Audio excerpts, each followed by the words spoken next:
During the day, I'm a top student at the most prestigious university, but at night, I transform into a masked stripper and dance in the club. No one knows my secret until I offend that cold-hearted billionaire in the club. I never expected that he would come to my school to give a speech and recognize me. Even less did I expect that he would use this to threaten me to please him. "Good morning, everyone," Professor Marcus said as he began. "Today, we have a special guest with us. Please welcome Dante Russo, CEO of Russo Enterprises." I froze. It was him. My heart raced wildly. The man from last night stepped into the classroom with confidence. He was dressed in a custom-tailored navy suit, radiating the presence of a powerful businessman. "Today, Mr. Russo will share his insights on business strategy," Professor Marcus announced, pointing to Dante. "No, this can't be happening," I whispered under my breath. I lowered my head, hoping he wouldn't notice me. Halfway through the lecture, I gathered the courage to steal a glance at him. His speech was smooth and natural, brimming with confidence. Some students were even whispering to each other, saying how lucky they were to be in the presence of such a successful person. My friend Emily leaned in and whispered, "Wow, who's that handsome guy?" Marcus said, "He's the CEO? He looks like he just stepped out of a movie." I barely heard her. I just wanted the lecture to end so I could leave. When it finally wrapped up, I quickly packed my things, ready to rush out of the classroom. But then, Professor Marcus waved me over. "Susie, please stay a moment."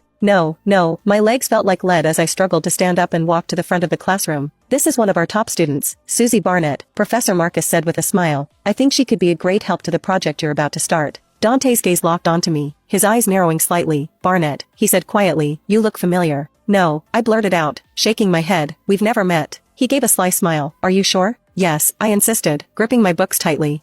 Marcus interrupted, completely unaware of the tension. "Susie, I suggest you take this opportunity. It could open many doors for you." I nodded stiffly, avoiding Dante's piercing gaze. The rest of the day passed in a blur. Back at home, I lay in bed, relieved that Dante hadn't recognized me or my voice. Then I suddenly sat up, realizing I was running late. I had planned to take a sick day, but thinking about my boss Roger's temper, I knew he'd deduct my pay, and I couldn't afford that. I decided I had to go in. At the club that night, the atmosphere was tense. Rogers barked orders as usual. "Barnett, get out here," he shouted. I grabbed my mask and headed for the front desk, preparing to apologize for being late. But as I walked into his office, I saw Dante Russo sitting at a corner desk, his sharp eyes fixed on me. "Oh no, what is he doing here?" Rogers followed my gaze, muttering a curse. "You've pissed off the wrong person, Barnett. That's my business partner, and he's pulled out of the investment because of you." "What?" I whispered, panic spreading. "He wants to see you. Fix this, or you're fired," Rogers said, slamming the door behind him, leaving me alone with Dante. I took a deep breath and walked toward his desk. He leaned back in his chair, his expression unreadable. "Mr. Russo," I said, keeping my voice steady despite the storm inside me. "How can I help you?" He flashed the same irritating smile from last night. "So it's you." I clenched my fists, forcing myself to stay calm. "I have no idea what you're talking about." He chuckled softly. "Don't play dumb, stripper. I don't like being lied to." My cheeks burned, but I refused to back down. "If you're here to accuse me, you can take it up with my boss." "Your boss already came to me," he said flatly. "He wants me to invest, but after last night's incident, I'm not interested in doing business here." My stomach churned. Rogers would kill me if Dante pulled out of this deal. "Look," I said quietly, "I'm just trying to make a living. I don't know what you want, but I'm sorry for what happened last night." I forced myself to say the words. "Fair enough," he grinned, just as I was about to turn and leave. His words stopped me in my tracks. "But don't think that apology is enough to get me to invest here." "What do you want, Mr. Russo?" I asked, a little impatient with his arrogance. "I want you to prove your apology is genuine." "What?"